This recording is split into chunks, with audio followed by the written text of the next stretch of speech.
Against the gods अर्थात देवताओं के विरुद्ध। अध्याय 461 से 465। नमस्कार। आप कहानी में खो जाएं उससे पहले चैनल को सब्सक्राइब करें और नोटिफिकेशन ऑन करें। धन्यवाद। देवताओं के विरुद्ध अध्याय 461 विस्फोट। अत्याचारी सम्राट जाग उठा। आप ऑडियो बुक्स 108 देख रहे हैं। धोखेबाजों से सावधान रहें। अध्याय 461 विस्फोट। अत्याचारी सम्राट जाग उठा। फीनिक्स विंग के संपूर्ण एम्पायरियन नृत्य की ताकत न केवल बेहद मजबूत थी, बल्कि यह अपने साथ एक ऐसा प्रभाव भी लेकर आया जिसने अतीत को काफी हद तक प्रभावित किया। हालांकि यूजी और मीजी के पास बेहद त्वरित प्रतिक्रियाएं और मजबूत बचाव थे, फिर भी वे सच्चे फीनिक्स भगवान से उत्पन्न इस दुर्जय गहन कौशल से दूर हो गए, जिससे गिरते समय उनका संतुलन बिगड़ गया और उनका पूरा शरीर अतुलनीय रूप से गर्म फीनिक्स की लिप्टों में समा गया। युन चे का छायाचित्र चमक उठा, तुरंत फेंग जुएर को अपनी बाहों में लिए यूजी के बगल में दिखाई दिया और अपनी तलवार को नीचे गिरा दिया। टकराना। यूजी ने जल्दबाजी में जो गहरा बचाव रचा था, वह बुरी तरह ध्वस्त हो गया था। उसने दूरी से बचने के लिए पलटने के लिए गति उधार ली थी और उसी समय यूचे के पिछले हिस्से से एक हड्डियां कंपा देने वाली जानलेवा आभा बह निकली। उसने तेजी से अपनी तलवार पीछे की ओर घुमाई। विस्फोटों की एक श्रृंखला सुनी जा सकती थी क्योंकि वे तीनों बहुत दूर अलग हो गए थे। आसपास का माहौल बेहद अराजक, झुलसाने वाली और हिंसक आभा से भरा हुआ था। युन चे ने चुपचाप सांस छोड़ी। यदि उसने पहले अपनी तलवार दोनों हाथों से पकड़ ली होती, तो उसे पूरा विश्वास था कि वह अभी हुए आश्चर्यजनक हमले में एक ही वार से यूजी को गंभीर रूप से घायल करने में सक्षम होगा। हालांकि किसी भारी तलवार को केवल एक हाथ से संभालने से न केवल उसकी शक्ति में भारी कमी आएगी, बल्कि हमला करने और पलटवार करने की गति पर भी भारी असर पड़ेगा। साथ ही शारीरिक शक्ति और समय पर अत्यधिक भार पड़ेगा। फीनिक्स विंग के एम्पायरियन नृत्य के प्रभाव और पहले फीनिक्स की लेप्टो से जलने के कारण यूजी और मेई जी की छोटी शर्ट और स्कर्ट पूरी तरह से क्षतिग्रस्त हो गए थे और उनके शरीर को ढकने में भी सक्षम नहीं थे। उनकी आंखों में अब हत्या के इरादे के अलावा विवेक और सतर्कता भी देखी जा सकती थी। उन्होंने मूल रूप से सोचा था कि उनके संयुक्त प्रयास यूचे को आसानी से पूरी तरह से दबाने के लिए पर्याप्त होंगे। उन्होंने कभी उम्मीद नहीं की थी कि जिस क्षण उन्होंने लड़ना शुरू किया, बस इधर एक विस्फोट और उधर यूचे का एक फ्लैश उन्हें इतना महंगा पड़ेगा। उन्होंने एक दूसरे की ओर देखा, फिर बिल्कुल वैसी ही हरकत की। रेप। यूजी और मेई जी के पूरी तरह से फटे हुए कपड़े फटे हुए थे, क्योंकि भरे हुए आकर्षक बर्फ सफेद शरीर के दो जोड़े एक भी धागे के साथ यूचे के सामने खुद को प्रस्तुत नहीं कर रहे थे। उनकी आंखों में जो उदासी और जानलेवा इरादा था वह जल्दी ही खत्म हो गया। उसकी जगह एक मोहक नजर आ गई जो किसी भी आम आदमी को तुरंत फंसा सकती थी। उनकी हरकतों के कारण यूचे एक पल के लिए रुक गया। फेंग जुएर, जो सतर्कता और चिंता के साथ यूजी और मेई जी को देख रहा था, उसने अचानक ध्वनि निकाली और अवचेतन रूप से कहा, बिग ब्रदर यू, आप नहीं देख सकते, नहीं देख सकते। वे जुएर जितने अच्छे भी नहीं दिखते, मैं देखने की जहमत नहीं उठा सकता। युन चे ने तुरंत उत्तर दिया, लेकिन उसकी आंखें दृढ़ता से उनके शरीर को घूर रही थी, विशेष रूप से दो जोड़ी बर्फ की चोटियों को जो लगातार लहरा रही थी। लानत है, न देखना बर्बादी थी। हालांकि ये कहने के बाद ही उन्हें एहसास हुआ, उन्होंने जो कहा उसके वास्तव में कई अर्थ थे। बड़े भाई यू ने तो कभी देखा ही नहीं कि मैं बिना कपड़ों के कैसी दिखती हूँ, तुम्हें कैसे पता चलेगा? ओह बड़े भाई यू, तुम सच में बहुत बुरे हो। फेंग जुएर के गाल अचानक लाल हो गए। मेरा ऐसा मतलब नहीं था। नग्न यूजी और मेई जी धीरे धीरे यूचे की ओर चले। उनके मूल रूप से बर्फीले भाव अब एक मंत्रमुग्ध कर देने वाली मुस्कान में बदल गए, मानो यूचे को संकेत दे रहे हो कि वह कभी भी उनके शरीर का आनंद ले सकता है। इस समय युन चे की अभिव्यक्ति थोड़ी हिल गई, उसके मन में चक्कर आने की भावना प्रकट हुई, यहाँ तक कि उसके शरीर में रक्त प्रवाह की गति भी काफी बढ़ गई। युन चे ने अपनी चेतना को एकाग्र किया, तुरंत सतर्क हो गया। मोहक कलाएं। इसके अलावा वे वास्तव में उससे लुभाने के लिए अपने कपड़े फाड़ने से भी नहीं हिचकिचाते थे। ये दोनों महिलाएं वास्तव में अपना सब कुछ दे रही थी। अफसोस, इसका इस्तेमाल गलत व्यक्ति पर किया गया। युन चे ने अपनी स्थिति बरकरार रखी क्योंकि उसकी आंखों में दृश्य और अधिक धुंधला हो गया था। बादलों के भीतर मोह था जो गहराता जा रहा था। यूजी और मेई जी को करीब आने की अनुमति दे रहा था, जब तक कि वे 10 कदम के भीतर नहीं थे। युन चे ने अचानक धीमी आवाज में कहा, जुएर अपनी आंखें बंद करो। युन चे की आंखों में अचानक एक अजीब गहरी नीली रोशनी खिल उठी। उसके पीछे एक नीले नीले ड्रैगन की छाया दिखाई दी। उसके बाद स्वर्ग से एक अत्याचारी और शक्तिशाली ड्रैगन की दहाड़ आ रही थी जिसने पृथ्वी को हिला दिया। यू चे के सिर से लगभग 1 मीटर ऊपर आसमान जितनी गहरी और तारों जैसी चमकदार नीली आंखों की एक जोड़ी दिखाई दी। यूजी और मेई जी बुरी तरह कांपने लगे। उनकी मंत्रमुग्ध करने वाली अभिव्यक्तियां और मनमोहक मुस्कान अचानक कठोर हो गईं, जिसके बाद वे अतुलनीय रूप से तीव्र भय में बदल गईं। उनकी पुतलियां तेजी से कांपने लगी और उनका पूरा शरीर छलनी की तरह तेजी से कांपने लगा। यूजी और मेई जी की शक्तिशाली गहन शक्ति के आधार पर वे मूल रूप से ड्रैगन सोल डोमेन के प्रभाव के तहत इस स्थिति में नहीं होंगे। भले ही वे 70% तक अपनी बुद्धि से डरे हुए हों, फिर भी उनमें लगभग 30% स्पष्टता होगी। हालांकि वे यूचे पर मोहक कलाओं का उपयोग करने का प्रयास कर रहे थे।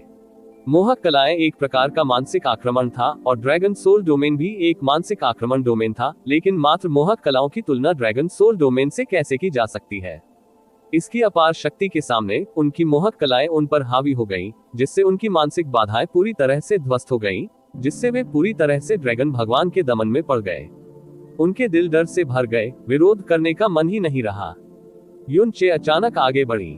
ड्रैगन फोर्ट ने यूजी के गले में बेरहमी से छेद किया। तलवार की मोटी धार आसानी से यूजी के शरीर में घुस गई, जिसकी गहन सुरक्षा क्षमता लगभग 90% कम हो गई थी, जिससे उसका गला पूरी तरह से छेद गया। फिर फीनिक्स की आग की लपटें बाहर निकलने पर तलवार को हटाकर फिर से घुमाया। वह एक चिलचिलाती गर्मी की लहर लेकर आया जो मेई जी की छाती की ओर बढ़ी, उसकी पीठ को छेदते हुए उसकी छाती में मस्तिष्क के आकार के बारे में एक पारदर्शी छेद बना दिया। ड्रैगन सोल डोमेन मुश्किल से 2 सांसों तक कायम रहा और युनचे द्वारा तुरंत वापस ले लिया गया, क्योंकि हर सांस जिसके लिए ड्रैगन सोल डोमेन सक्रिय किया गया था, उसकी मानसिक शक्ति पर अत्यधिक प्रभाव पड़ा। फिर भी ये 2 सांसें यूचे के लिए पूरी तरह से पर्याप्त थी। जिस क्षण ड्रैगन सोल डोमेन समाप्त हो गया, उसके बाद यूजी और मेईजी के शरीर गिर गए। उनके शरीर के नीचे ताजा खून का एक पूल तेजी से जमा हो गया। यदि पहले कुछ छूट का कोई छोटा सा मौका होता, तो ये झिंगान की इन 2 महिलाओं को मारने के बाद, और यहाँ तक कि उन 2 महिलाओं को भी जिन पर वह प्यार करता था, वह और ये झिंगान नश्वर दुश्मन बन जाते। और ये जिंगहान की वर्तमान पहचान सन मून डिवाइन हॉल के यंग हॉल मास्टर थी। यहाँ तक कि पवित्र भूमि के सार्वजनिक रूप से स्वीकृत भविष्य के शासक भी थे, इसलिए उन्हें सन मून डिवाइन हॉल का पूर्ण नश्वर दुश्मन माना जा सकता है। डिवाइन फीनिक्स संप्रदाय के साथ अपनी शत्रुता में उन्हें केवल जनता का समर्थन प्राप्त हुआ था, लेकिन अब उन्होंने सन मून डिवाइन हॉल को नाराज कर दिया है। कितना कड़वा जीवन है। दिव्य फीनिक्स संप्रदाय के साथ अपनी शत्रुता के संबंध में वह अतुलनीय कठोरता के साथ विरोध कर सकता था, भले ही दूसरे पक्ष ने उसका पीछा करने और उसे गुप्त रूप से मारने की पहल की हो। उससे बिल्कुल भी डर नहीं था। इसके अलावा उसने उनसे निपटने और उन पर पलटवार करने के लिए पहले से ही कई योजनाएं सोच रखी थी। हालांकि सन मून डिवाइन हॉल को उकसाने के लिए यह कोई ऐसी बात नहीं थी जिसे नजरअंदाज किया जाए। इसके अलावा ये जिंगहान का व्यक्तित्व जहरीला और चालाक था। उसके पूरे शरीर से एक प्रकार की बेहद खतरनाक आभा निकल रही थी। वह बिल्कुल भयानक और बेईमान व्यक्ति था। यू चे ने फेंग जुएर के मुकुट को अपनी छाती पर रख लिया, जिससे उससे खूनी दृश्य देखने की अनुमति नहीं मिली। फिर भी आसपास की आवाज से वह पहले ही समझ गई थी कि यूजी और मेई जी पहले ही मर चुके थे। उसने अपनी आंखें खोली और अपने गाल उसकी छाती पर रख दिए। यह महसूस करते हुए कि उसके दिल की धड़कन थोड़ी अव्यवस्थित थी, उसने धीरे से कहा, बड़े भाई यू, मैंने तुम्हें नीचे खींच लिया। मैंने ये पहले भी कहा है, यह आपकी गलती नहीं है। युन चे ने अपनी सांसें धीमी की और कहा, चूंकि चीजें इस बिंदु तक आगे बढ़ गई हैं, हमें अपनी पूरी ताकत से जीना चाहिए। तुम्हें मेरे बारे में चिंता करने की जरूरत नहीं है। अगर सबसे बुरा हुआ तो इस जगह को छोड़ने के बाद मैं एब्सोल्यूट मोनार्क सेंचुरी चला जाऊंगा। जिया युवानबा के साथ उसके संबंध के कारण यदि वह एब्सोल्यूट मोनार्क सेंचुरी में प्रवेश करना चाहता है तो ये बहुत मुश्किल नहीं होगा। 4 सेक्रेड ग्राउंड्स का प्रमुख होने के नाते सन मून डिवाइन हॉल निश्चित रूप से एब्सोल्यूट मोनार्क सेंचुरी को भड़काने की हिम्मत नहीं करेगा। वह निश्चित रूप से वहां सुरक्षित रहेगा, लेकिन शर्त यह थी कि जिया युवानबा को जीवित रहना था। इसके साथ ही यू चे ने जोर से आह भरी। हालांकि जब उन्होंने अपनी गहरी ताकत को बुलाया तो उन्हें अपने मन में चक्कर की भावना महसूस हुई और लगभग उनका चेहरा जमीन पर गिर गया। हालांकि उन्होंने केवल 2 सांसों की छोटी अवधि के लिए ड्रैगन सोल डोमेन को सक्रिय किया था, लेकिन इसने उनके ऊपर कर लगा दिया था काफी मात्रा में चेतना। उसने जोर से सिर हिलाया, तभी वह बमुश्किल चक्कर से छुटकारा पा सका और दूर भाग गया। टकराना। फीनिक्स की लपटों का एक गोला जिया युवानबा की छाती पर फूट पड़ा। उसका शरीर जमीन पर जोर से टकराते हुए दूर तक उड़ गया। वह कराह उठा और फिर से खड़ा हो गया। हालांकि जैसे ही वह खड़ा हुआ, वह हिंसक रूप से एक घुटने पर बैठ गया, लंबे समय तक खड़े रहने में असमर्थ रहा। उसके माथे, हाथों और शरीर के कुछ हिस्सों से खून बह रहा था। इस बच्चे का शरीर वास्तव में सरल नहीं है। इतने लंबे समय तक विरोध करने के बाद भी वह अभी तक नहीं मरा है। वह अभी भी मुश्किल से खड़ा हो पा रहा है। फेंग फियान ने अपनी जीभ चटकाते हुए कहा। लेकिन कितने अफसोस की बात है कि एब्सोल्यूट मोनार्क सेंचुरी की मूल गहन कला का केवल 30% ही अभ्यास किया गया है। ये जिंगान ने अपना जेड पंखा लहराया, जिया युवानबा की ओर देखा और ऐसे बोला जैसे किसी मृत व्यक्ति के बारे में बात कर रहा हो। उस आखिरी हमले के खिलाफ बचाव करने में सक्षम होना पहले से ही उसकी सीमा थी। अब उसे उसके रास्ते पर भेजने का समय आ गया है। इस युवा मास्टर ने कभी नहीं सोचा होगा कि हम दोनों के सहयोग के बावजूद हम इतना समय बर्बाद करेंगे। ये युवा मास्टर पहले से ही मेरी छोटी जुएर को लाड़ प्यार करने के लिए उत्सुक है। अरे पहले ही मर जाओ। फेंग फेयान ठंडे स्वर में हंसा, फिर गुर्राया। फीनिक्स की लपटों की मुट्ठी से जिया युवानबा के मस्तिष्क पर जोरदार मुक्का मारा। जिया युवानबा की सांसें उखड़ गईं। उसकी आंखों का भाव ढीला पड़ गया। उसका पूरा शरीर पसीने और खून से लथपथ हो गया। उसका लगभग 1/3 बाहरी भाग मांस और रक्त का मिश्रण था। फेंग फियान और ये जिंगान की संयुक्त ताकत के तहत उन्होंने 1/4 घंटे तक जोरदार विरोध किया, जिसे एक अविश्वसनीय चमत्कार कहा जा सकता है। जैसे ही मौत ने घेर लिया, जिया युवानबा ने अपना सिर उठाया और फेंग फियान की मुट्ठी में फीनिक्स की लपटें उसकी पुतलियों में दिखाई दी। उसकी निगाह अचानक अतुलनीय रूप से विभत्स हो गई। जोर से दहाड़ते हुए उसके जख्मी और घायल शरीर के भीतर ताकत का एक अत्याचारी उछाल उभर आया, क्योंकि उसने फेंग फियान की ओर एक मुक्का मारा। बूम! आग की लपटें फूट गईं, हवा का प्रवाह टूट गया और जिया युवानबा ने खून का एक तीर उगल दिया और उसका शरीर एक पतंग की तरह उड़ गया, जिसकी डोर कट गई थी। ये जिंगान के चेहरे पर एक जहरीली और ठंडी मुस्कान दिखाई दी। सूर्य चंद्रमा आपदा को अपने हाथों में लहराते हुए लगभग 5 फीट की एक गहरी किरण जिया युवानबा की गर्दन को काटते हुए उड़ गई। जिया युवानबा घायल होकर हवा में उड़ गया। घातक गहन किरण के पास आते ही उसकी चेतना दूर चली गई। उसकी इच्छा शक्ति ने उसके शरीर को हिलाया, खुद को हवा में विस्थापित करने की पूरी कोशिश की। रेप! सूर्य चंद्रमा आपदा की गहरी किरण उसके शरीर में घुस गई, जिससे उसका पूरा बायां हाथ उसके शरीर से कट गया। टकराना! जिया युवानबा जोर से जमीन पर गिरा। हालांकि उसका बायां हाथ दसियों फीट दूर जा गिरा। जैसे ही जिया युवानबा की बाह में कट से खून फव्वारे की तरह निकला, उसका पूरा चेहरा विकृत हो गया। तीव्र दर्द से उसका शरीर कांप उठा और ऐंठ गया, फिर भी वह जरा भी नहीं चिल्लाया। टीएस, आप वास्तव में दृढ़ हैं, दयनीय होने की हद तक दृढ़ हैं। जिया युवानबा की पीड़ा देखकर ये जिंगान मुस्कुराए। बहुत बुरा। इस युवा मास्टर की नजर में आपकी दृढ़ता हास्यास्पद रूप से मूर्खतापूर्ण है। इस युवा मास्टर को और अधिक मौज मस्ती करने देने और खुद को और भी अधिक कष्ट सहने देने के अलावा वास्तव में कोई मतलब नहीं है। एक हाथ खोने के बाद जिया युवानबा, जो गंभीर रूप से घायल हो गया था और मौत के करीब था, खड़े होने का कोई साधन नहीं होने के कारण जमीन पर लकवाग्रस्त हो गया था। उसने जो भारी क्षति उठाई थी, उसके कारण उसके शिष्य ढीले पड़ गए थे। वह फेंग फेयान और ये जिंगान की छाया भी नहीं देख सका, फिर भी दुष्टता और आक्रोश जरा भी कम नहीं हुआ। जैसे ही ये जिंगान ने बात की, उसने धीरे से अपना दाहिना हाथ उठाया, फिर एक ऐसी हरकत की जिसे ये जिंगान और फेंग फियान समझ नहीं सके। पशिश! उसने अपने दाहिने हाथ से अपनी छाती के बाईं ओर, जहां सबसे लंबा घाव था, खुद को बुरी तरह से काटा, फिर जमकर काटा। घाव को बेरहमी से फाड़ा गया था, इस हद तक कि उसकी तेज पिटाई के साथ साथ उसकी छाती की हड्डी भी स्पष्ट रूप से देखी जा सकती थी। हड्डी के नीचे हृदय, साथ ही हृदय की गहरी नसें। फेंग फेइन ने उपहास किया, क्या वह आत्महत्या करने की कोशिश कर रहा है? मैं कभी नहीं करूंगा। चलो, तुम्हें चोट। जीजा जी। अत्यधिक दर्द के कारण जिया युवानबा को हर शब्द बेहद कठिनाई और कमजोरी के साथ बोलना पड़ा, फिर भी हर शब्द पूरी दृढ़ता और उग्रता के साथ बोला गया। जब आखिरी शब्द निकला तो उसके दाहिने हाथ में बची हुई थोड़ी सी ताकत जमा हो गई और उसने अपनी मुट्ठी ऊपर उठाई, अपनी पूरी ताकत का इस्तेमाल करते हुए अपनी गहरी नसों को बुरी तरह कुचल दिया। टकराना! यह मुट्ठी विशेष रूप से भारी थी। अधमरे जिया युवानबा के लिए यह उसके जीवन को समाप्त करने के लिए पर्याप्त था। जब मुट्ठी उसके हृदय स्थान पर पड़ी तो उसका पूरा शरीर कांप उठा। उसके मुंह से और उसकी मुट्ठी के नीचे से ताजा खून का एक टुकड़ा बाहर निकला। उसकी आंखों का सारा ध्यान खो गया। फिर भी इस बिंदु पर जिया युवानबा की मुट्ठी के नीचे से एक सुनहरी चमक निकल रही थी। होश खोने के बाद जिया युवानबा की मुट्ठी शक्तिहीन होकर दूर चली गई। उसके द्वारा फाड़े गए घाव से एक गहरी नस निकली जिसका रंग बिल्कुल सुनहरा हो गया था। देवताओं के विरुद्ध अध्याय 462 विस्फोट। अत्याचारी सम्राट जाग उठा दो। आप ऑडियो बुक्स 108 देख रहे हैं। धोखेबाजों से सावधान रहें। अध्याय 462 विस्फोट।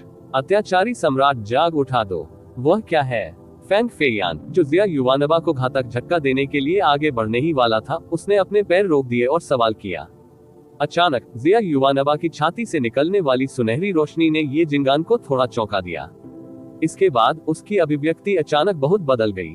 यहाँ तक कि उसकी आंखें भी, जो इतने समय से आलस्य से सिकुड़ी हुई थी, एक पल में पूरी तरह चौड़ी हो गईं और वे तुरंत गहरे भय से भर गईं। अत्याचारी सम्राट की दिव्य शिराएं। अत्याचारी सम्राट की दिव्य शिराएं, इसका क्या मतलब है? फेंग फेयान ने ये जिंगहान का सामना किया और संदेह से पूछा। अत्याचारी सम्राट की दिव्य शिराओं से जुड़ी किंवदंतियां केवल पवित्र मैदानों में रखे गए अभिलेखों में मौजूद थी। हालांकि फेंग फेयान दिव्य फीनिक्स संप्रदाय के महान बुजुर्ग थे, लेकिन उन्होंने इसके बारे में कभी नहीं सुना था। जब उसने ये जिंगान का सामना किया तो उसने स्वाभाविक रूप से अपनी अभिव्यक्ति में भी गंभीर बदलाव देखा था। उसका दिल अचानक धड़कने लगा, इससे पहले कि वह जल्दी से एक बार फिर जिया युवानबा का सामना करने के लिए मुड़ता। और उसी क्षण उसकी दृष्टि रेखा एक बार फिर जिया युवानबा पर पड़ी। उसकी पुतलियां बुरी तरह सिकुड़ गईं। जिया युवानबा, जो शुरू में अपनी अंतिम सांस के लिए हौंफ रहा था और ऐसा लग रहा था जैसे वह अपना जीवन खोने वाला है, इस समय अचानक धीरे से खड़ा हो गया। सुनहरी चमक तेजी से उसकी छाती से फैल गई, धीरे धीरे उसके पूरे शरीर पर छा गई, जिससे उसकी छाती, हाथ पैर और यहाँ तक कि उसके बाल भी सुनहरे रंग के हो गए। और जिस क्षण ये सुनहरा रंग उसकी बाईं बाह पर फैल गया, चमक अचानक तीव्र हो गई और इसके ठीक बाद यह अचानक फैल गई। एक पल में बाईं बाह और यहाँ तक कि वह हाथ जो उसने शुरू में खो दिया था, वास्तव में बढ़ गया बाहर, लेकिन एक ही पल में यह अच्छी तरह से और पूरी तरह से ठीक हो गया। क्या? फेंग फेयान की आंखों की पुतली सदमे से लगभग फट गई थी। ये निश्चित रूप से सबसे चौंकाने वाला और सबसे अविश्वसनीय दृश्य था जो उसने अपने पूरे जीवन में कभी देखा था। सिर्फ उसकी कटी बाह ही नहीं, सुनहरी चमक फैलने के बाद जिया युवानबा के पूरे शरीर पर लगी चोटें बहुत तेजी से ठीक हो रही थी। कुछ ही सेकंड में उसके पूरे शरीर पर मौजूद सैकड़ों बड़े और छोटे घाव गायब हो गए। उसने अपने शरीर को सीधा किया और अपनी आंखों से दूर तक देखा। उसकी पुतलियों का जोड़ा भी आश्चर्यजनक रूप से सुनहरे रंग का था। उसकी मांसपेशियों से लेकर उसके खून तक, उसके बाल और उसकी पुतलियों तक, उसके शरीर का एक भी हिस्सा सुनहरा नहीं था। यह असामान्य परिवर्तन जो उसने कभी नहीं देखा था, न ही उसने पहले कभी इसके बारे में सुना था, फेंग फेयान को इस हद तक भयभीत कर दिया कि ऐसा लगा मानो उसने पौराणिक दानव देवता के अवतरण को देखा हो। उसने जोर से एक कॉलर निगल ली और कांपती आवाज में कहा, यू यंग हॉल मास्टर, यहाँ क्या हो रहा है?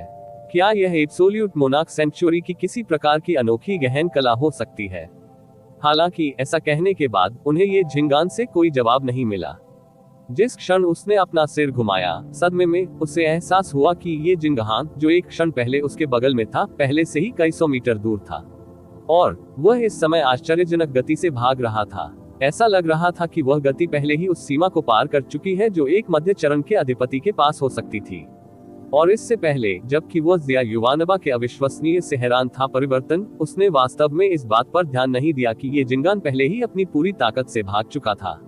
और जिस दिशा में वह भाग रहा था, वह निश्चित रूप से वह दिशा नहीं थी जिस दिशा में युनचे और फेंग जुएर पहले निकले थे, बल्कि वह बिल्कुल विपरीत दिशा में खुद को जिया युवानबा से दूर कर रहा था। फेंग फेयान को पूरी तरह से समझ में नहीं आया कि जिया युवानबा के शरीर के साथ क्या हुआ था, न ही वह अत्याचारी सम्राट की दिव्य नसूक की अवधारणा को समझ पाया था जिसे ये जिंगान ने पहले चिल्लाया था। लेकिन भले ही वह एक बेवकूफ था, फिर भी उससे यह समझना चाहिए कि यह व्यक्ति वास्तव में ये जिंगान को इस हद तक डराने वाला कितना भयानक अस्तित्व था। वह एक कदम पीछे हट गया, जमकर अपनी ऊर्जा बढ़ाई और बस अपनी पूरी ताकत से भागने ही वाला था। लेकिन उसके बाद उसका शरीर कांप उठा और उसके पैर एक इंच भी आगे नहीं बढ़े, क्योंकि उस क्षण वह महसूस कर सकता था कि उसका शरीर अचानक एक अवर्णनीय बड़ी आभा से कसकर बंद हो गया है। एक असीमित, अत्यधिक और बेहद भारी दबाव, जैसे कि हजारों पहाड़ एक साथ कुचल दिए गए हों, बेरहमी से उसके शरीर पर दबाव डाल रहा था। उसके जैसे शक्तिशाली 8वें स्तर के अधिपति को इस हद तक रोक रहा था कि वह हिल भी नहीं सकता था। उन्होंने महसूस किया कि इस विशाल शक्ति ने आसपास के अंतरिक्ष, आकाश और पृथ्वी को भी पूरी तरह से सील कर दिया है। क्या है ये शक्ति? असंभव। वह स्पष्ट रूप से मृत्यु के कगार पर था। वह स्पष्ट रूप से एक जली हुई मोमबत्ती है, एक मध्य चरण का अधिपति है जिसे तब तक पीटा गया जब तक वह अधमरा नहीं हो गया। उसके पास इतनी शक्तिशाली आभा कैसे हो सकती है? ऐसा कैसे हो सकता है? अंतहीन सदमे और भय ने फैंग फेयान की आत्मा को भर दिया। इससे कोई फर्क नहीं पड़ता कि उसने कितनी पागलपन से अपने पूरे शरीर में गहरी ऊर्जा प्रसारित की, वह जरा सा भी इंच हिलने में असमर्थ था। वह एहसास ऐसा था मानो उसे धातु के फ्रेम में कीलों से ठोक दिया गया हो, एक अपराधी जो किसी भी क्षण मर सकता है। जब वह जिया युवानबा को देख रहा था, जिसका पूरा शरीर सुनहरे रंग का था, तो वह केवल अपनी भयभीत आंखों को चौड़ा करना जारी रख सका। उसकी पुतलियां कभी कभी फैलती और कभी कभी सिकुड़ती। जिया युवानबा के चेहरे पर दर्दनाक अभिव्यक्ति पूरी तरह से गायब हो गई थी और उसकी जगह पूरी शांति थी, इस हद तक कि एक भी भावना मौजूद नहीं थी। उसकी आंखों का रंग बिल्कुल सुनहरा था, इतनी पवित्र की आंखों की पुतलियों का अस्तित्व भी नजर नहीं आता था।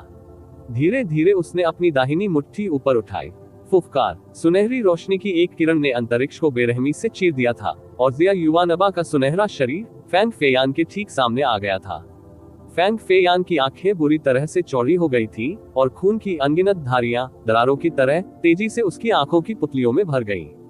धीरे धीरे उसने अपना सिर नीचे लटकाया और उसकी दृष्टि, जो धुंधली होने लगी थी, उसने स्पष्ट रूप से दो मजबूत सुनहरी भुजाओं को देखा जो पूरी तरह से उसके शरीर में धंसी हुई थी। उसका शरीर, जो स्टेनलेस स्टील से कई गुना अधिक मजबूत था, जब उसका सामना किया गया उसकी सुनहरी भुजाएं दही की तरह घुसी हुई थी। बस क्या, किस तरह एक राक्षस है तुम? ये फैंग फेयान के जीवन के अंतिम शब्द थे। जिया युवानबा का चेहरा पूरी तरह से उदासीन था।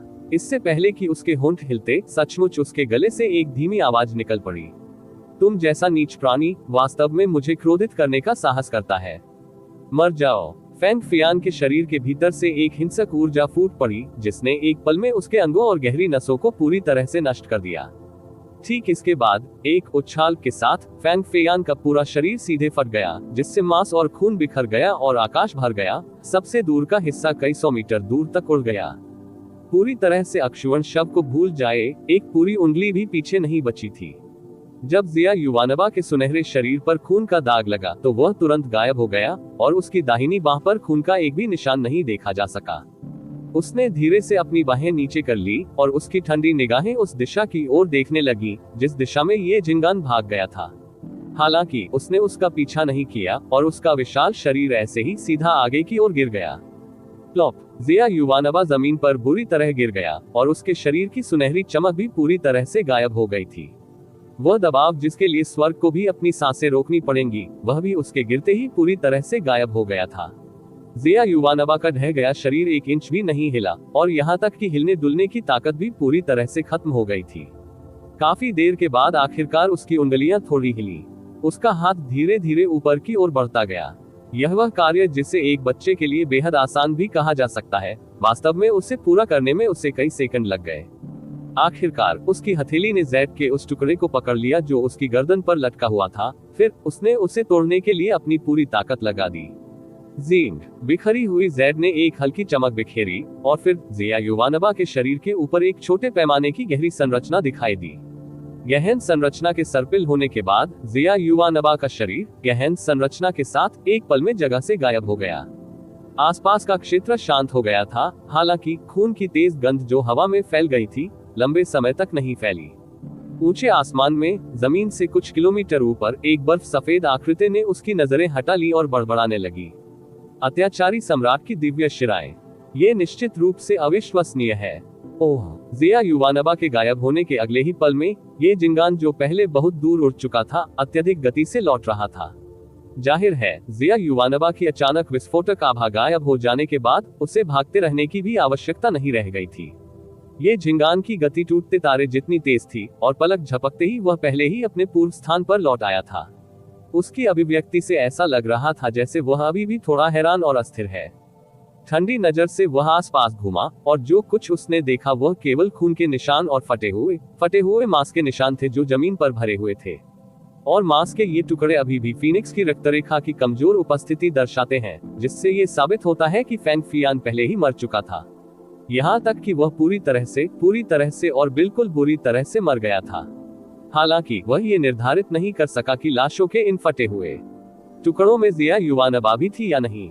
ये याद करते हुए कि जिया युवानवा ने पहले अत्याचारी सम्राट की दिव्य नसों की शक्ति को बाहर निकालने के लिए आत्मा प्रहार करने में संकोच नहीं किया था, और ये देखते हुए कि उसकी आकृति भी नहीं देखी जा सकती थी, 80 से 90% संभावना थी कि वह पहले ही मर चुका था, क्योंकि अत्याचारी सम्राट की दिव्य शिराओं की शक्ति को बलपूर्वक जगाना आत्मघाती था। इस बात की अत्यधिक संभावना थी कि वह आत्म विस्फोट से मर जाएगा, और यदि वह नहीं भी मरा तो उसके लिए भागने की ताकत रखना असंभव होगा। किंवदंतियों में बताई गई अत्याचारी सम्राट की दिव्य नसें वास्तव में प्रकट हुई। ये झिंगान का चेहरा डर से हिल गया।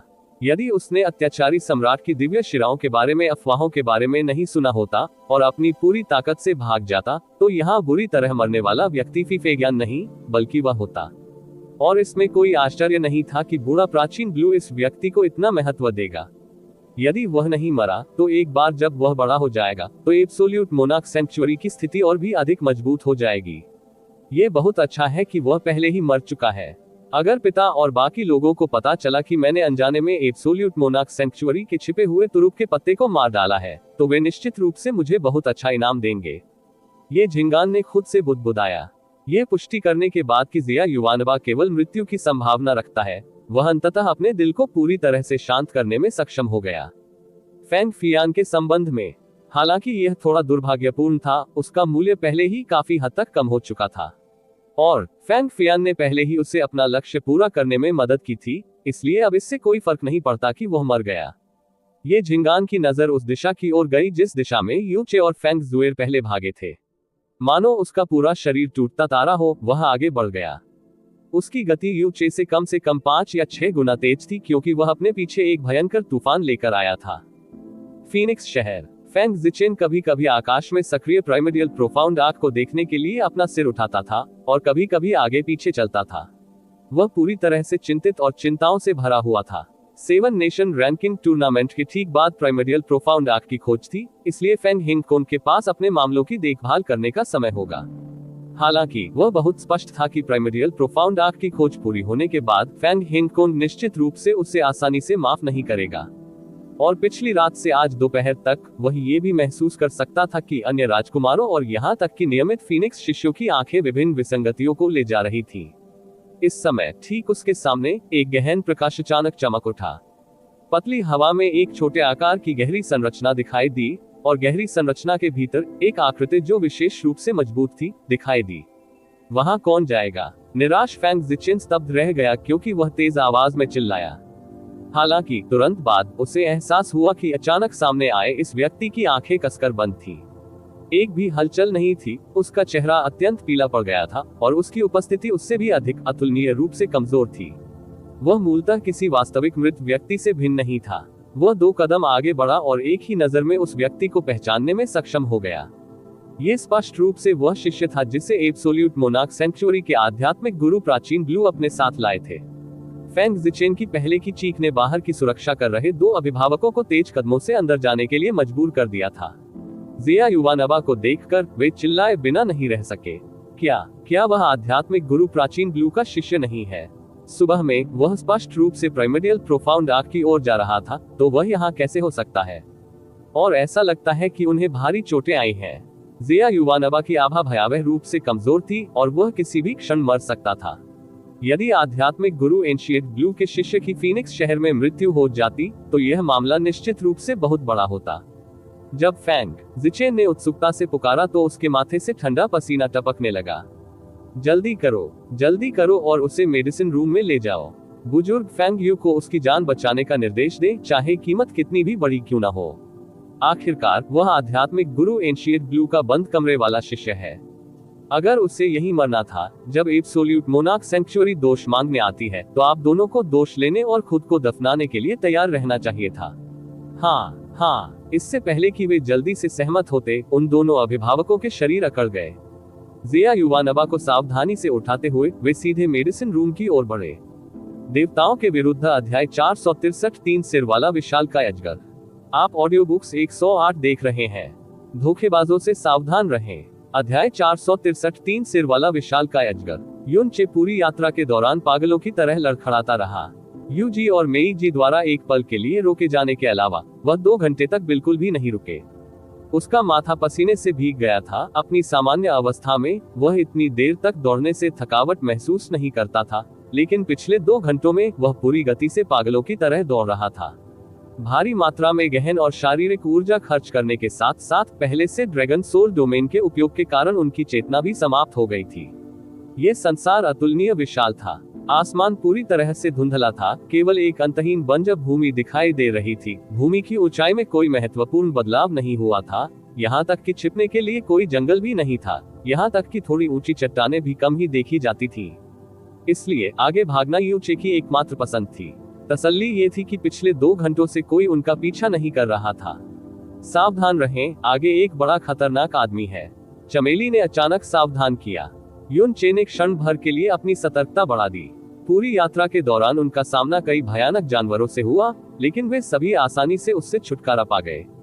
हालांकि चूंकि जैस्मीन ने उसे विशेष रूप से चेतावनी दी थी, इस बार का गहरा जानवर निश्चित रूप से कोई साधारण जानवर नहीं होगा। बहुत जल्दी यू चे की दृष्टि रेखा के भीतर एक बड़ी काली गांठ दिखाई दी।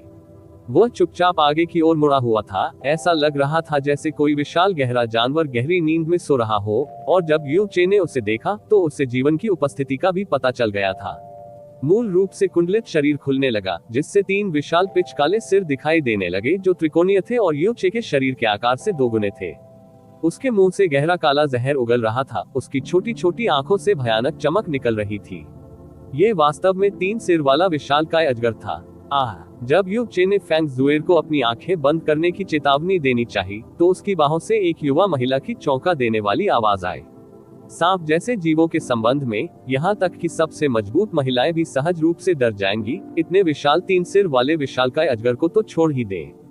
3 सिर वाले विशालकाय अजगर की आभा गहरी और भयानक थी। यह एक उच्च स्तरीय सम्राट गहन जानवर के समान शक्तिशाली थी। युन चे पर 6 जोड़ी आंखें टिकी हुई हैं। एक फुसफुसाहट के साथ बीच का सिर काले रंग की बिजली की तरह दौड़ गया। इसका विशाल भाग खुल रहा है, रसातल जैसा गहरा काला मुंह, इसके जहरीले दांत नरक से आए जहरीले ब्लेड की तरह किसी को भी भयभीत कर देंगे। यू चे ने तुरंत अपनी छाती से फैंग जुएर की रक्षा की और उससे भयावह दृश्य देखने की अनुमति नहीं दी।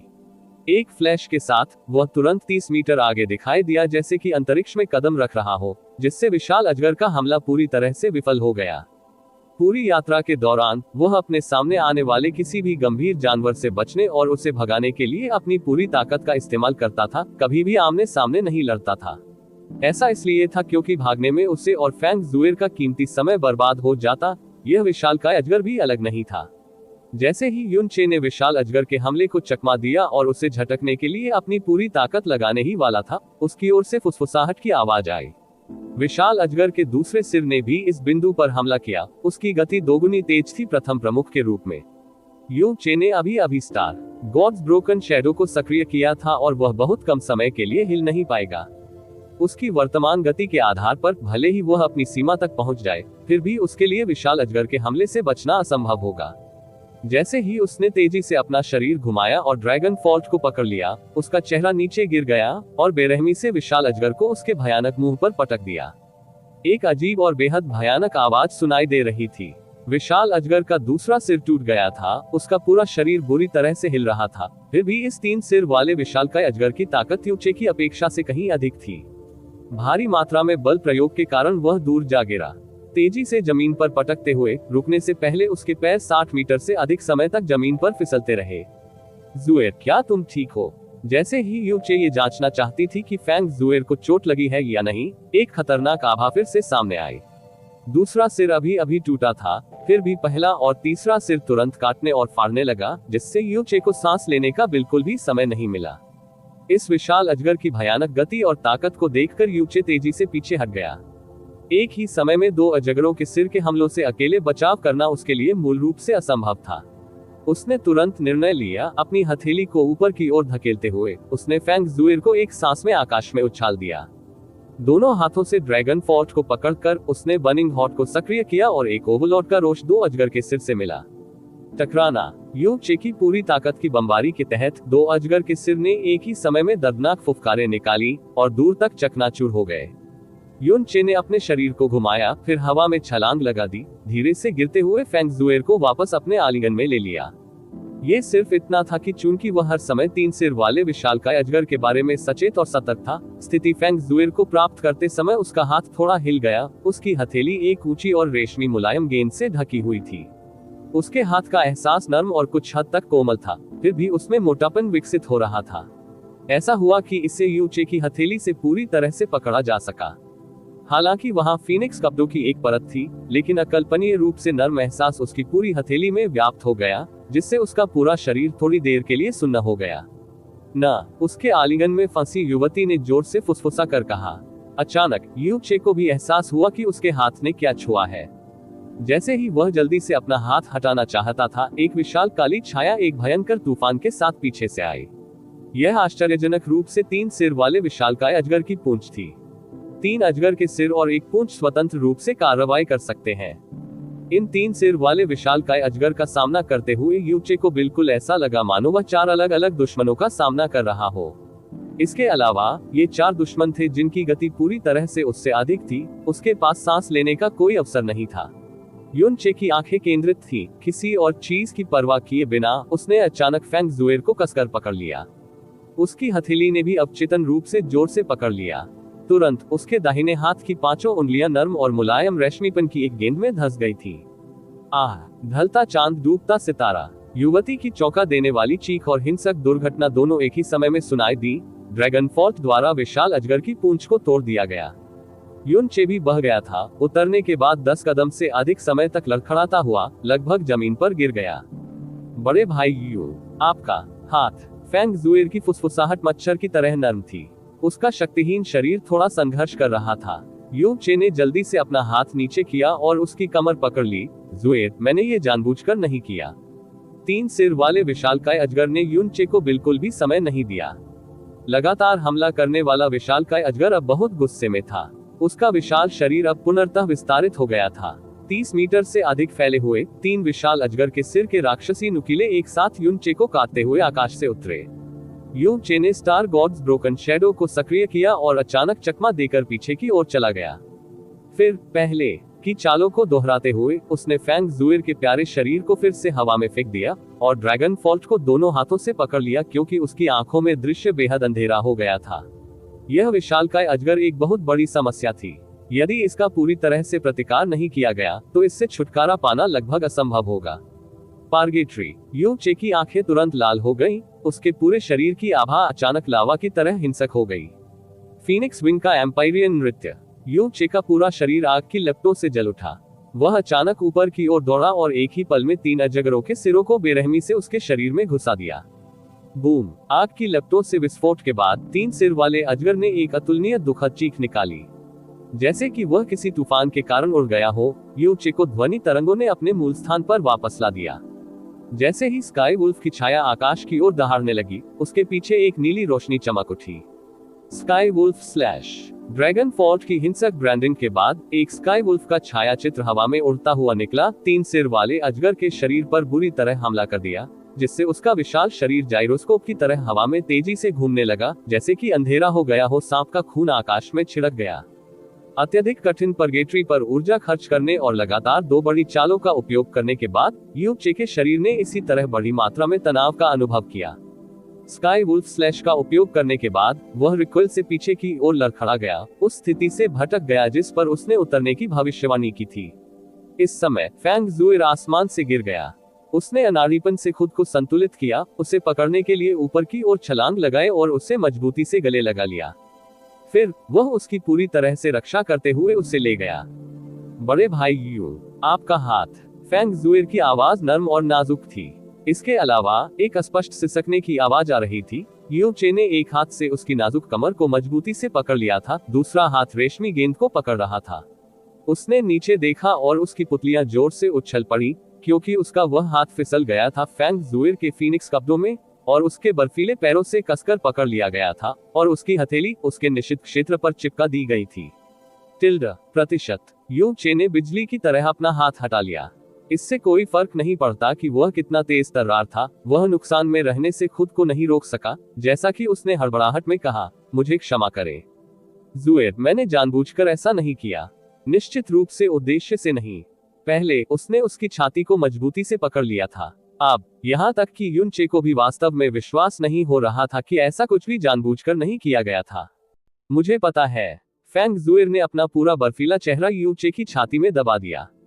उसके कानों से गर्दन तक लाल रंग का बादल पहले ही फैल चुका था। लेकिन बड़े भाई यू सचमुच बहुत बुरा है। उद्धरण चिन्ह डॉट डॉट डॉट उद्धरण चिन्ह। ये सुनने के बाद कि फेंग जुएर नाराज नहीं थे, युचे ने अंदर ही अंदर राहत की सांस ली। जैसे ही उसने फेंग जुएर को फिर से उठाया, असाधारण भावना अभी भी उसकी हथेली पर बनी हुई थी, बिखरने को तैयार नहीं थी, जिससे उसका दिल लगातार हिल रहा था। दूरी में जिस विशाल अजगर को युचे ने पटक दिया था, वह आखिरकार शांत हो गया और उसने युचे पर हमला जारी नहीं रखा। इसकी 6 भयावह दिखने वाली आंखें युचे पर नजर डाल रही थी, लेकिन इसका विशाल शरीर पीछे हट गया। आश्चर्यजनक गति से भागते हुए वह तेजी से युचे की दृष्टि से ओझल हो गया। तुम मुसीबत में हो। जैसे ही विशाल अजगर भाग निकला, युचे अभी आराम करना शुरू ही कर रहा था कि तभी युचे के दिमाग में एक धुंधली आवाज गूंजी। वह एक पल के लिए रुका। जैसे ही उसने जैस्मीन से सवाल करना चाहा, वह अचानक कुछ सचेत हो गया और तेजी से पलट गया। उसे स्पष्ट सा एहसास हो रहा था कि एक अतुलनीय रूप से मजबूत और खतरनाक आभा अत्यंत तीव्र गति से उनकी दिशा में बढ़ रही है। धीरे धीरे उसकी दृष्टि रेखा के भीतर एक धुंधला सफेद बिंदु दिखाई दिया। इसके अलावा ये और भी बड़ा होता गया, तुलनीय आश्चर्यजनक गति के साथ करीब और करीब आ रहा है। ये जिंगहान। युनचे के चेहरे का भाव अचानक बदल गया, जैसे ही उसने अपने दांत एक साथ काटे। अंत में उसने अभी भी पकड़ बना ली थी। उसने अपनी मुट्ठियां भींच ली। फिर अपनी अधिकतम गति से वह तेजी से आगे की ओर भागा। आप उससे आगे नहीं निकल सकते, चमेली ने उदास होकर कहा। तुमने उसे नोटिस किया, इसका मतलब है कि उसने निश्चित रूप से तुम्हें नोटिस किया है।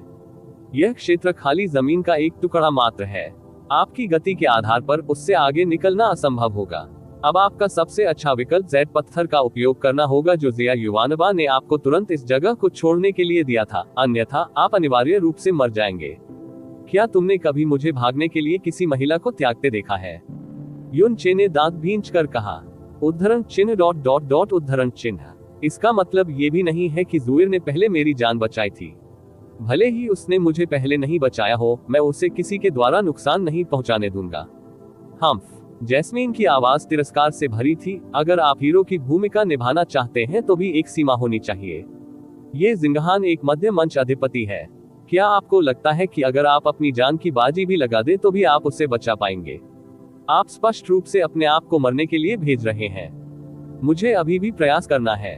उद्धरण चिन्ह डॉट डॉट डॉट उद्धरण चिन्ह। देवताओं के विरुद्ध अध्याय 464 पुष्प दफन का गीत। आप ऑडियो बुक्स 108 देख रहे हैं। धोखेबाजों से सावधान रहें। अध्याय 464 फूल दफन का गीत। युचे की गति तेज थी।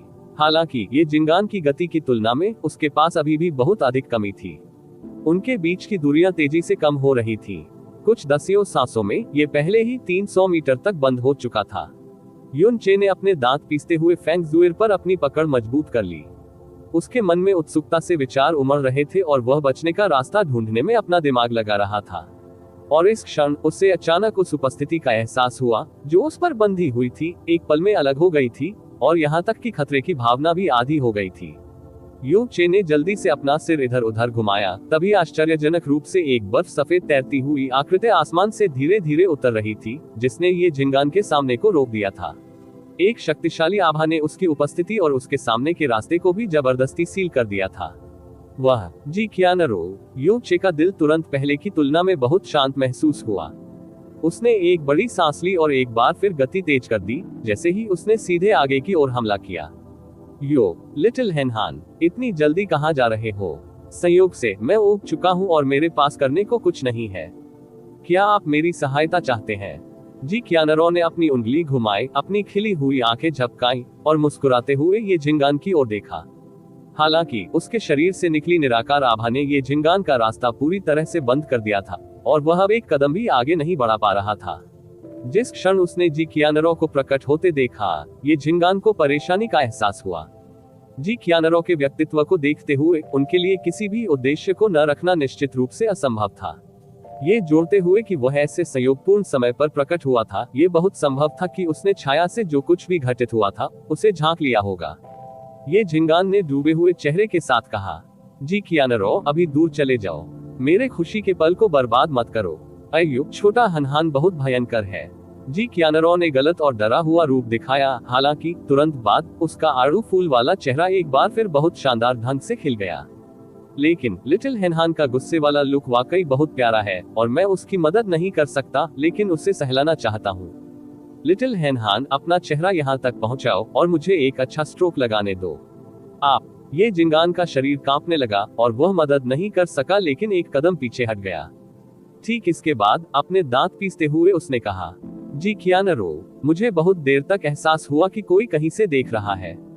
जैसा कि अपेक्षित था, वह आप ही थे। हम दोनों पवित्र भूमि के लोग हैं, इसलिए बकवास की कोई आवश्यकता नहीं है। आपको पता होना चाहिए कि मैं जिस व्यक्ति का पीछा कर रहा था वह कौन है, इसलिए जल्दी करें और आगे बढ़ें। मैं, ये जिंगान, तुम्हारा एक ऋणी रहूंगा। अन्यथा आपके और दिव्य फीनिक्स संप्रदाय के बीच किसी भी प्रकार का कोई संबंध नहीं है। एक ऐसे संप्रदाय के लिए जो जल्द ही ढहने वाला है, मेरा नश्वर शत्रु बनना आपके लिए उचित नहीं है। दिव्य फीनिक्स संप्रदाय। जी कियानरो की आंखें घूम गईं और फिर वह स्त्रीयोचित ढंग से हंसे। आप दिव्य फीनिक्स संप्रदाय की उस छोटी लड़की का जिक्र कर रहे हैं। वह छोटी सी बच्ची सचमुच मनमोहक है, लेकिन जहां तक उसके जीवन और मृत्यु का संबंध है, इसका मुझसे रत्ती भर भी संबंध नहीं है। मुझे बस ये लगा कि आपको और लिटिल चेचे को बिल्ली और चूहों को खेलते हुए देखना मजेदार था, इसलिए मैं इसमें शामिल होने के अलावा कुछ नहीं कर सका और बिल्ली और चूहों के इस खेल की कठिनाई को थोड़ा बढ़ाएं। ये बहुत अधिक मजेदार होगा, आप जानते हैं टिल्डा। ये जिंगान ने भौहें चढ़ा दी और संदेह से भर गया। जिस कारण से उसके सामने जी कियानरो ने उसे अचानक जबरदस्ती रोका था, वह फैंग जुएर के कारण नहीं, बल्कि यूचे के कारण था। हालांकि ये जिंगान के पास एक तानाशाह प्रोफाउंड हथियार था, फिर भी वह निश्चित रूप से जी कियानरो का मुकाबला नहीं कर सकता था। यदि जी कियानरो उसे फंसाना चाहता, तो उसके लिए भी उसकी पकड़ से बचना असंभव होता। उसने गंभीर स्वर में कहा, यूचे से तुम्हें क्या लाभ हुआ? शक्तिशाली जेड चेहरे वाला दानव सम्राट वास्तव में एक ब्लू विंड बबवा के लिए काम कर रहा है जो 20 साल से कम उम्र का है। ये निश्चित रूप से हास्यास्पद है। इसके लिए काम कर रहे हैं। छोटे हेनहान, आप इस बारे में गलत हैं। जी कियानरो ने अपनी उंगली घुमाई। मैंने पहले ही कहा है कि मैं लिटिल हेनहान और लिटिल चेचे के बीच इस खेल में भाग लेना चाहता था। इस क्षेत्र के बंद होने में अभी भी 20 घंटे बाकी है। अगर खेल इतनी जल्दी खत्म हो गया तो हम अगले कुछ घंटों में नहीं खेल पाएंगे। ये बहुत अरुचिकर है, आप जानते हैं। जी कियानरो ने अपना दाहिना हाथ उठाया और अनजाने में उसकी बर्फ सफेद उंगलियों के बीच एक आकर्षक लाल पंखुड़ी फंसी हुई थी। उसकी उंगलियों की हल्की सी हरकत के साथ अचानक, जैसे कि वह पंखुड़ी हल्की हवा से उठी हो, वह धीरे से ये झिंगान की ओर तैरने लगी। जब इसकी दूरी ये झिंगान से 3 मीटर से अधिक नहीं थी, तो इसकी गति अचानक बढ़ गई और एक पल में ये गोली की तरह उड़ गई, जिससे हवा में एक लाल रेखा खींच गई जो लंबे समय तक नष्ट नहीं हुई। ये जिंगान ने अपना सिर थोड़ा सा हिलाया और वह पंखुड़ी उसके गले के ठीक ऊपर उड़ती हुई प्रतीत हुई। उस ठंडे इरादे ने, जो एक क्षण तक चला, उसके हृदय की गति भी अचानक रुक गई थी। उसने अपनी पूरी ताकत लगाकर अपने चेहरे पर शांति बनाए रखी और उदास आवाज में कहा, तुम मुझे मारना चाहते हो? अय्या, छोटे हेनहान के शब्द डरावने हैं। मैं छोटे हेनहान को मारने की बात कैसे सह सकता हूँ? चिंतित चेहरे के साथ जी कियानरो ने इनकार करने के लिए अपना सिर हिलाया। उसके पास निश्चित रूप से ये जिंगान को मारने की ताकत थी और इस क्षेत्र में वह एक भी निशान छोड़े बिना भी मार सकता था। हालांकि जी कियानरो को बहुत स्पष्ट रूप से पता था कि ये जिंगान के शरीर पर निश्चित रूप से सन मून डिवाइन हॉल के स्वर्गीय सम्राट ये मेक्सी द्वारा व्यक्तिगत रूप से छोड़ी गई आत्मा की छाप है। जिस क्षण ये जिंगान की मृत्यु हो जाती है, उसकी यादें और दृश्य जो उसने अपनी मृत्यु से पहले थोड़े समय के दौरान देखे थे, तुरंत ये मेक्सी की आत्मा में भेज दिए जाएंगे, जिससे उसे पता चल जाएगा कि ये जिंगान को किसने मारा था।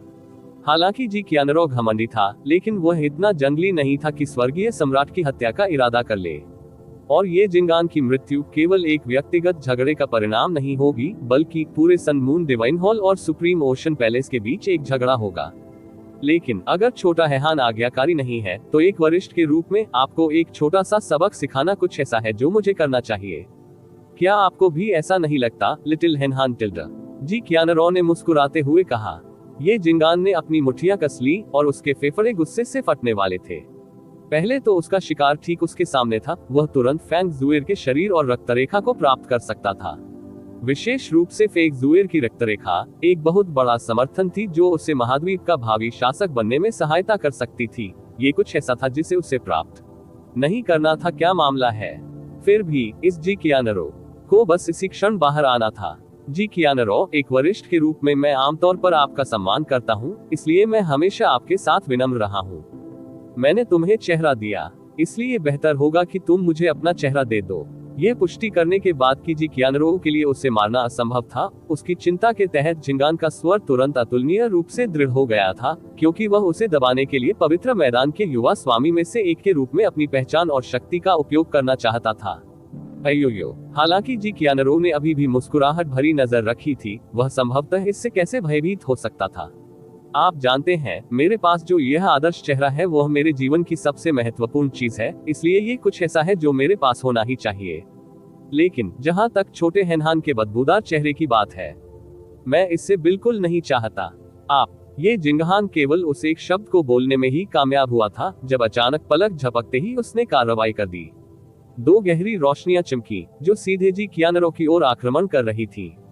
सन मून केज। जिस क्षण ये झिंगान ने अभिनय किया, उसने सन मून डिवाइन हॉल की सबसे मजबूत सीलिंग गहन कला का उपयोग किया था। स्वाभाविक रूप से वह उस अवसर का लाभ उठाना चाहता था जब जी कियानरो ने अभी तक अपने आंदोलनों को बलपूर्वक रोकने के लिए कोई बचाव नहीं किया था। ये झिंगान के अचानक हमले का सामना करते हुए जी कियानरो की अभिव्यक्ति में कोई बदलाव नहीं आया। यहाँ तक कि उसके होठों के उस खूबसूरत मोड़ में भी जरा भी हलचल नहीं थी। केवल उसकी दो उंगलियां धीरे से घूमी थीं और दो लाल पंखुड़ियां धीरे से बाईं और दाईं ओर तैर रही थीं। गुनगुनाहट, गुनगुनाहट। जब सूर्य चंद्रमा की गहरी रोशनी, जिसमें अत्यधिक सीलिंग बल था, ने दो पंखुड़ियों के साथ संपर्क किया, तो वे तुरंत साबुन के बुलबुले की तरह फूट गए और अतुलनीय रूप से मजबूत उछाल वाले बवंडर को बाहर निकालते हुए दोनों तरफ बिखर गए। हालांकि दो बवंडरों के केंद्र में जी कियानरो के बाल या उनके कपड़ों के कोने भी नहीं झड़े। उसने अपनी पांचों उंगलियां फैलाई और हर उंगली पर अलग अलग रंग की चमक चमक उठी, जो विशेष रूप से सुंदर लग रही थी। उसकी आड़ू की आंखें बंद हो गईं और उसने कोमल मुस्कान के साथ कहा, जैसा कि मैंने सोचा था, छोटा हेनहान आज्ञाकारी नहीं है। फिर मेरे पास आपको एक छोटा सा सबक सिखाने का कोई विकल्प नहीं है, आप जानते हैं टिल्डा। जी कियानरो, यह मत सोचो कि मैं तुमसे डरता हूँ। मैं सचमुच देखना चाहता हूँ कि तुम आज मेरे साथ क्या कर सकते हो। ये जिंगान की आंखें काली और निर्दयी थीं। सूर्य चंद्रमा की विपत्ति उनके हाथों में खुली हुई थी और उनके शरीर के चारों ओर की गहन आभा फूट पड़ी, जैसे सुनामी की तरह अतुलनीय रूप से मजबूत गहन ऊर्जा बाहर आ गई। येन यांग इवान सेंस। मरना। सूर्य चंद्रमा आपदा से दो गहरी रोशनी, एक काली और एक सफेद, जारी की गई। वे मध्य हवा में एक दूसरे से टकराए और जिस स्थान से वे गुजरे थे वह स्थान थोड़ा विकृत हो गया था, क्योंकि वे जी कियानरो की ओर बढ़े थे। इस भयानक हत्या के कदम का सामना करते हुए जी कियानरो ने अभी भी शांत स्वभाव रखा। उसने धीरे से अपनी कलाई घुमाए और उसकी पांचों उंगलियां घूम गईं। उंगलियों पर रंग बिरंगी चमकें एक दूसरे को काटती हुई विविध रंगों के साथ एक शानदार दृश्य पैदा कर रही थी। छोटे हेनहान, आपको फूल दफन के इस गीत का भरपूर आनंद लेना है। ठीक है। उनके होठों से निकले आखिरी शब्द के बाद जी कियानरो की सभी पांच उंगलियों के ऊपर रंगीन चमक एक ही समय में चमक उठी। एक पल में पीली, लाल, गुलाबी, हरी, नीली, सफेद, भूरी, विभिन्न रंगों की पंखुड़ियां फड़फड़ाने लगी, मानो इंद्रधनुषी रंगों के फूलों की अतुलनीय रूप से सुंदर बारिश अचानक शुरू हो गई हो। येन यांग ऊर्जा जो विस्फोटित होकर आकाश में पंखुड़ियों की बारिश में बदल गई और फिर ये वास्तव में छोटी और छोटी होती गई। जब यह अभी भी जी कियानरो से कई मीटर दूर थी, तो ये पहले ही पूरी तरह से गायब हो चुकी थी। ये बिना किसी निशान के, बिना किसी आवाज के पूरी तरह से गायब हो गया। क्या ये झिंगान ने कई कहानियां सुनी थी कि जी कियानरो कितना भयानक था। हालांकि उसने कभी भी उसके साथ मारपीट नहीं की थी, इसलिए उसने निश्चित रूप से कभी नहीं सोचा था कि उसकी पंखुड़ियां इस हद तक भयानक होंगी। और इस समय हवा जो फूलों की घनी सुगंध से भरी हुई थी, भारी मात्रा में फूलों की पंखुड़ियां लेकर ये जिंगान की ओर उड़ गई। ये जिंगान की पुतलियां सिकुड़ गईं और उसने सहजता से अपने कदम पीछे खींच लिए। हालांकि जब वह केवल एक कदम पीछे हटा था, तो उसके सामने से एक तीव्र फाड़ने वाली शक्ति निकली। अधिक सटीक रूप से कहें तो ये हर एक पंखुड़ी से आ रही थी। इन फाड़ने वाली ताकतों के पीछे की शक्ति ने वास्तव में उसे मूल रूप से शक्तिहीन महसूस कराया था। वह बस विस्फारित आंखों से देखता रहा जब एक के बाद एक पंखुड़ियां उसके अपने शरीर से संपर्क बना रही थी। पहली फूल की पंखुड़ी उसके कंधे पर गिरी। वो स्पष्ट रूप से एक फूल की पंखुड़ी थी, फिर भी उसी क्षण उसने मूल रूप से अपने कंधे पर एक पहाड़ को दबाते हुए महसूस किया, जिससे उसका शरीर जो हवा में उड़ रहा था, डूब गया। और तुरंत बाद दूसरे, तीसरे, चौथे, पांचवें अधिक से अधिक फूलों की पंखुड़ियां उसके शरीर पर उतरी। प्रत्येक अतिरिक्त पंखुड़ी के साथ ये झिंगान का शरीर और भी अधिक नीचे दब जाएगा।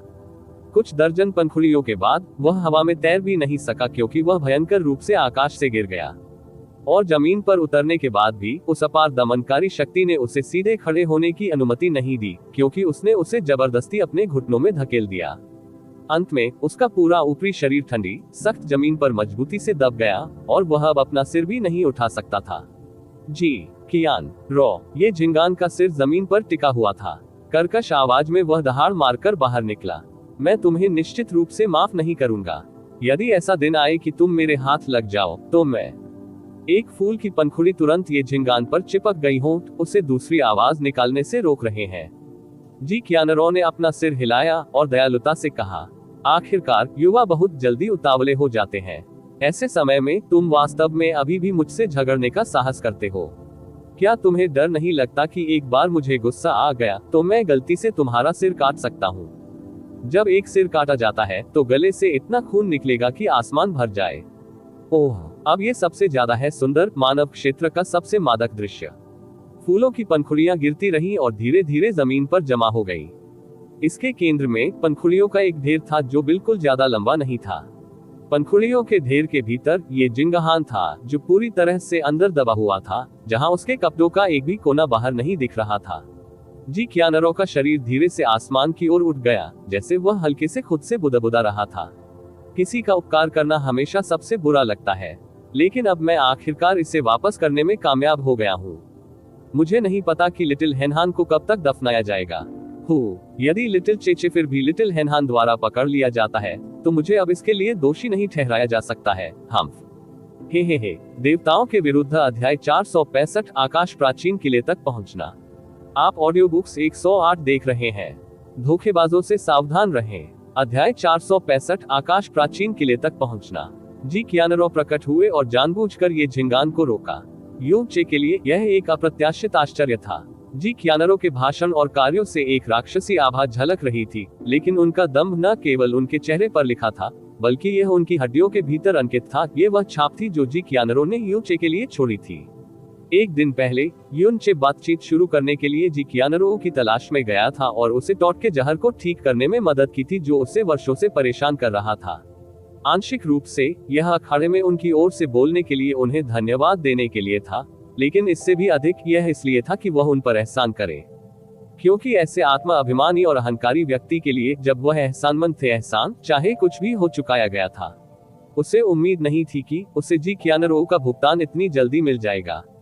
हालांकि वह जानता था कि जी कियानरो ये झिंगान को नहीं मारेगा, और वह उसे कितनी देर तक रोकने में सक्षम था ये भी एक अनिश्चितता थी। इसलिए यू चे ने जरा भी आराम नहीं किया और फेंग जुएर को साथ लेकर अपनी पूरी ताकत से दौड़ा और अपने पीछे पसीने की धार छोड़ दी। समय तेजी से बीत गया। इस बंजर, खाली, फिर भी रहस्यमय और असामान्य दुनिया में समय का प्रवाह भी किसी की इंद्रियों को धुंधला कर देगा। यू चे को थकावट महसूस होने लगी। वह अब यह नहीं बता सका कि वह कितनी देर से दौड़ रहा था। ये 7 से 8 घंटे या शायद 15 से 16 घंटे हो सकता था। उसकी गति धीमी होने लगी, इससे पहले कि वह अंततः गिर जाता और रुक जाता और फर्श पर बैठ जाता, गहरी सांस लेता।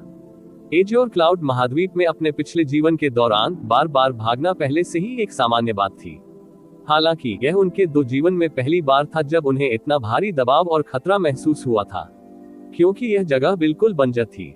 छिपने, भेष बदलने और यहाँ तक कि ट्रैकिंग विरोधी क्षमताओं से संबंधित सभी कौशल बेकार थे।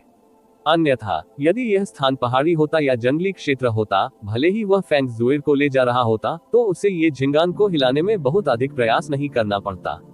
पिछली बार बनिंग हेवन कबीले ने 8 बुजुर्गों को भेजा था जिनकी ताकत और गति काफी हद तक उससे आगे थी, लेकिन उसने फिर भी उन्हें हल्कों में धोखा दिया था। बड़े भाई यू, आपको बहुत पसीना आ रहा है, फेंग जुएर ने अपनी धुंधली आंखों से कहा। यून चे ने अपने माथे को अपने हाथ से पोंछा और हंसे। एक आदमी के लिए इतना पसीना आना कुछ भी नहीं है। मैं पर्याप्त रूप से मजबूत न होने और इतनी जल्दी ताकत खत्म होने के लिए खुद को ही दोषी ठहरा सकता हूँ। ये सच नहीं है बिग ब्रदर, यू अद्भुत है, किसी भी अन्य से अधिक अद्भुत। फेंग जुएर ने धीरे से कहा, क्या हम अब सुरक्षित हैं? पता नहीं, लेकिन हम शायद सुरक्षित हैं। यू चे ने सांत्वना दी। सामने देखो, चमेली ने अचानक कहा। युन चे ने तुरंत ध्यान केंद्रित किया और स्तब्ध होने से पहले तेजी से ऊपर देखा। उसके सामने बंजर खाली जमीन गायब हो गई थी और एक गहरी नीली दीवार वहां खड़ी थी। यह इतना ऊंचा था कि इससे आकाश का दृश्य अवरुद्ध हो जाता था और इतना चौड़ा कि इसके सिरे दिखाई नहीं देते थे। युन चे की दृष्टि से वह इसकी सीमाओं को नहीं देख सका, चाहे क्षैतिज हो या लंबवत। युन चे के ठीक सामने नीली काली दीवार पर एक खुला हुआ पत्थर का दरवाजा था। पत्थर का दरवाजा 300 मीटर ऊंचा था और 300 मीटर चौड़ा। बाकी सभी जगहें कई पत्थर की खिड़कियों से भरी हुई थी जो दसियों मीटर लंबी और चौड़ी थी। खिड़कियों के बीच बस भूरे रंग का एक खिंचाव था। ये बताना असंभव था कि अंदर क्या था। ये है। युन चे ने ऊपर देखा और उसका दिमाग कुछ समय के लिए अचेत हो गया। इतनी विशाल संरचना के संबंध में जहां से सीमाएं दिखाई नहीं देती, उन्हें इससे सैकड़ों मील दूर से स्पष्ट रूप से देखना चाहिए था। इसके अलावा ये जगह इतनी बंजर थी कि भले ही बुनियादी ढांचा 100 गुना छोटा हो, इसमें कोई संदेह नहीं कि यह असाधारण रूप से जगह से बाहर होगा और तुरंत देखा जाएगा। हालांकि जब वह दौड़ रहा था तो उसने इसे कभी नहीं देखा था। उनकी दृष्टि से यह निस्संदेह पहले बंजर भूमि थी। ऐसा लग रहा था मानो यह विशाल संरचना हवा से प्रकट हुई हो। देखकर यह शायद एक प्राचीन विशाल किला है, जैस्मीन ने ध्यान से कहा। इसकी आभा अत्यंत पुरानी है और यह आदिम युग की इमारत होनी चाहिए। ये कुछ ऐसा हो सकता है जो प्राइमर्डियल प्रोफाउंड आर्क के साथ अस्तित्व में था और बाद में निर्मित कुछ नहीं था। मैंने इससे पहले क्यों नहीं देखा? यू चे ने आश्चर्य से पूछा। जैस्मीन, तुम्हें कब पता चला कि वह वहां था? बस अब, जैस्मीन ने जवाब दिया। बस अब। यू चे सदमे में थी। आपको चौंकने की जरूरत नहीं है, जैस्मीन ने शांति से कहा। भले ही ये किला बेहद पुराना है, लेकिन इसकी सतह पर गहरी संरचना की ताकत पूरी तरह से गायब नहीं हुई है। पूरे किले को एक विशाल आदिम सुरक्षात्मक गहन संरचना द्वारा कवर किया जा रहा है। न केवल मौलिक सुरक्षात्मक गहन संरचना किले को प्रकृति द्वारा क्षतिग्रस्त होने से बचा सकती है, बल्कि इसमें छिपने की अपार क्षमता भी है। हालांकि यह किला विशाल है, लेकिन जब तक कोई इसके 300 मीटर के दायरे में नहीं आता, कोई इसके अस्तित्व का पता नहीं लगा पाएगा। आगे, जैस्मीन ने आगे बढ़ने से पहले थोड़ी देर के लिए झिझकते हुए कहा, इस मौलिक गहन संरचना में स्थानिक शक्तियां भी मौजूद है। यदि मेरा अनुमान सही है तो ये किला संभवतः अपने आप आगे बढ़ने में सक्षम है। एक किला जो अपने आप चल सकता है।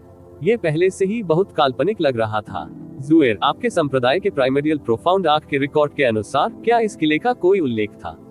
यू चे ने फैंग जुएर से पूछा, जो उसके बगल में था। फैंग जुएर ने धीरे से अपना सिर हिलाया। मैंने कभी अपने पिता को इसका उल्लेख करते नहीं सुना, इसलिए शायद नहीं। पूरा किला नीला काला था और डिजाइन साधारण लेकिन पुराना था। साथ ही ऐसा लग रहा था कि यह एक रहस्यमय और भारी माहौल दे रहा है।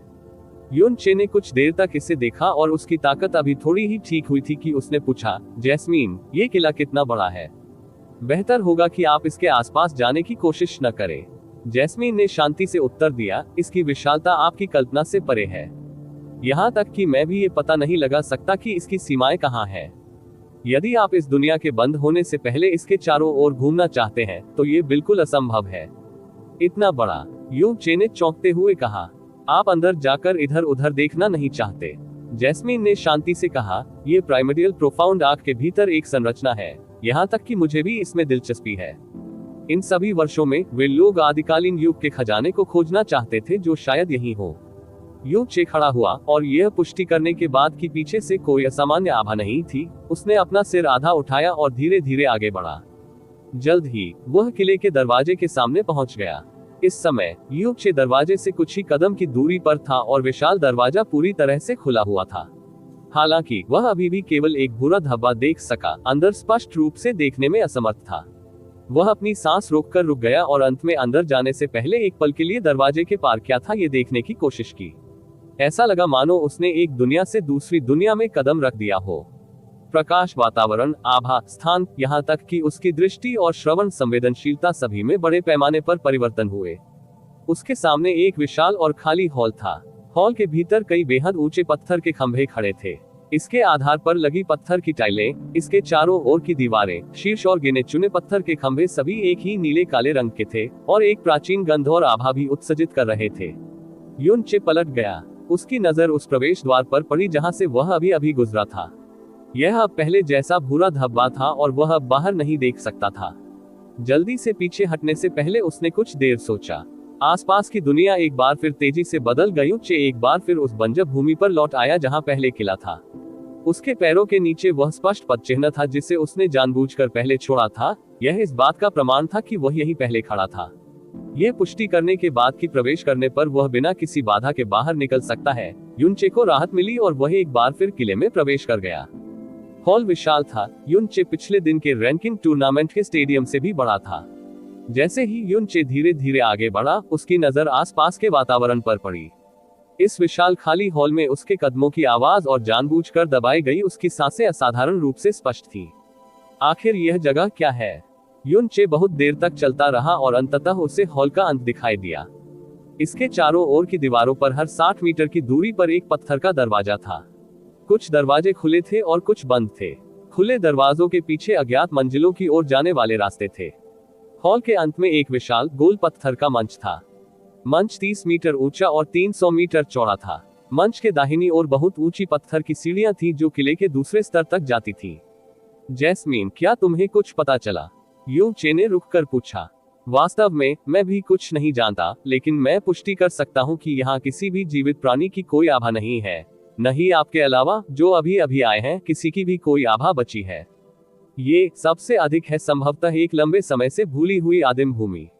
आपको चारों ओर नजर डालनी चाहिए। आपको कुछ असामान्य खोजें मिल सकती हैं। यदि आप आदिम युग की कोई कलाकृति प्राप्त करने में सक्षम हैं, भले ही वह निम्नतम श्रेणी की हो, तो यह निस्संदेह एक बहुत बड़ा खजाना होगा। युनचे ने सिर हिलाया। कुछ देर झिझकने के बाद वह बड़ी पत्थर की सीढ़ियों की ओर चला और ऊपर चला गया। वह नहीं जानता था कि वहां कितने स्तर थे, यहाँ तक कि जैस्मिन भी ये पता लगाने में असमर्थ थी कि इस किले में कितने स्तर हैं, इसलिए उसे अनुमान लगाने की कोशिश करने की भी आवश्यकता नहीं थी। यहाँ तक कि अगर उसे पता चला कि हजारों या दसियों हजार स्तर थे, तो युनचे को झटका नहीं लगेगा। पत्थर की सीढ़ियों पर युनचे धीरे धीरे चढ़ी और उसी समय नीचे की ओर देखा। ऊपर से उन्होंने पहले स्तर पर विशाल हॉल का अवलोकन किया। जैसे ही उसने गोल मंच के शीर्ष पर देखा, उसने ध्यान केंद्रित किया और ऊपर चढ़ना बंद कर दिया, क्योंकि उस समय उसे अपनी आंखों के सामने एक लाल चमक महसूस होती थी। यह असाधारण रूप से शांत था और अभी भी नीले काले रंग का एक क्षेत्र था। इसलिए भले ही लाल चमक बेहद कमजोर थी, फिर भी यह आकर्षक और सामान्य से हटकर लग रही थी। युनचे ने इसके बारे में सोचा भी नहीं था और उसने फेंग जुएर को गले लगा लिया और पत्थर की सीढ़ियों से नीचे कूद गया और धीरे धीरे मंच से ऊपर उतरा, क्योंकि वह उस स्थान पर स्थिर था जहां लाल चमक थी। तुम्हें क्या मिला? उद्धरण चिन्ह ... मुझे अभी भी निश्चय नहीं है। युनचे धीरे धीरे मंच के अंत तक पहुंचते हुए आगे बढ़ा। तभी उसकी आंखों के सामने से फिर से हल्की लाल चमक झलकने लगी, जिसके कारण उसने झट से हिलना बंद कर दिया। उसकी आंखें पत्थर के मंच पर स्थित दो नीले काले चट्टानों के बीच की दरार पर दृढ़ता से टिकी थीं। युनचे ने घुटनों के बल बैठकर करीब से देखा और वास्तव में जब उसने दो नीली काली चट्टानों के बीच उस संकीर्ण दरार पर ध्यान केंद्रित किया, जिसे मानव आंख से पहचानना मुश्किल था, तो एक हल्की सी चमकती हुई लाल चमक निकली। यहाँ नीचे कुछ है। जैस्मीन ने कहा था कि यह आदिम युग से पीछे छूटी हुई जगह थी और निश्चित रूप से बेहद पुरानी थी, लेकिन नीचे वाली चीज अभी भी रोशनी छोड़ रही थी। ये किसी असामान्य कलाकृति से होना चाहिए जिसे पीछे छोड़ दिया गया था। यदि यह वास्तव में कोई असाधारण खजाना था, तो स्काई पॉइजन पल को इसका पता लगाना चाहिए था। स्काई पॉइजन पल पर बिल्कुल कोई प्रतिक्रिया क्यों नहीं हुई? युनचे ने अपना हाथ बढ़ाया और इस दरार पर जोर से प्रहार किया। जैसे ही उसका हाथ वापस उछला, तुरंत एक धमाके की आवाज आई। उसे अपनी त्वचा और हड्डियों में दर्द महसूस हुआ। फिर भी दोनों नीली काली चट्टानें बिल्कुल ठीक थीं, जरा सी भी क्षतिग्रस्त नहीं थी। आप इसे तोड़ना चाहते हैं? आपकी ताकत के साथ ये निश्चित रूप से संभव नहीं है। जिया युवानबा एक मध्य मंच अधिपति है और वह अभी भी बाहर से एक साधारण चट्टान को तोड़ने में सक्षम नहीं है। इस किले के भीतर की चट्टानें बाहर की चट्टानों से कहीं अधिक मजबूत हैं। भले ही आप दसियों वर्षों तक पूरी ताकत से इस पर हमला करते रहें, इससे जरा भी नुकसान नहीं होगा, चमेली ने निर्दयता पूर्वक कहा। इस तरह के और अपडेट के लिए कृपया हमारे चैनल ऑडियो बुक्स 108 को सब्सक्राइब करें और नोटिफिकेशन सक्षम करें। धन्यवाद।